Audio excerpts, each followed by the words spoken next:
Pas de paysages ni bâtiments de Fribourg, mais plutôt les ports de France, les canaux de Venise, les prairies de Norvège et même les peuples d'Amazonie. Une cinquantaine d'œuvres méconnues, réalisées par des artistes fribourgeois. Ce sont des peintres qui ont vraiment beaucoup voyagé, qui sont allés justement aux États-Unis, en Australie et même en Amazonie. L'idée était vraiment de retracer de manière large en fait cette thématique du voyage par les peintres fribourgeois. Raymond Boux, Jean-Joseph Crotty et bien d'autres peintres fribourgeois ont imaginé ces toiles lors de voyages, durant lesquels ils ont expérimenté ou appris des techniques qu'ils n'ont plus forcément utilisées en Suisse. Les peintres, lorsqu'ils sont dans ces lieux de formation, expérimentent beaucoup et on remarque véritablement qu'ils ont des sujets et des techniques qui sont très différents de ce qu'ils font au retour du pays à Fribourg. Ce qui explique en fait ces changements, c'est qu'il y a des changements de mode, d'époque, mais aussi ils s'adaptent à leur clientèle.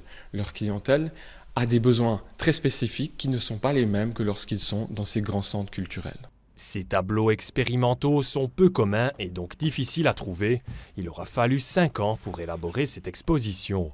Il y a deux aspects qui justifient en fait le fait que ce soit assez méconnu. D'une part, c'est quand même des thèmes qui sont marginaux. Il y en a plutôt, tendanciellement, il y en a plutôt peu. Et d'autre part, on constate que c'est souvent lié à des collections privées. Donc c'est difficile d'accès. Certains peintres suisses ont pourtant réussi à se faire une renommée grâce à leur travail à l'étranger.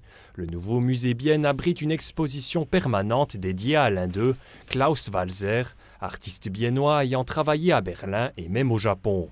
Mais pourquoi les peintres suisses sont-ils autant à avoir voyagé ?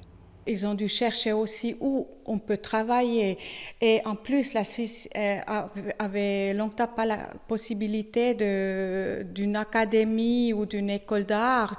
Et il y avait beaucoup d'artistes qui ont fait leurs études, par exemple, à Londres ou à Munich ou à Paris ou à Rome. Le public pourra parcourir le monde au musée de Mora jusqu'au 8 octobre. L'exposition temporaire En voyage sera déclinée en un ouvrage dont la sortie est prévue pour septembre.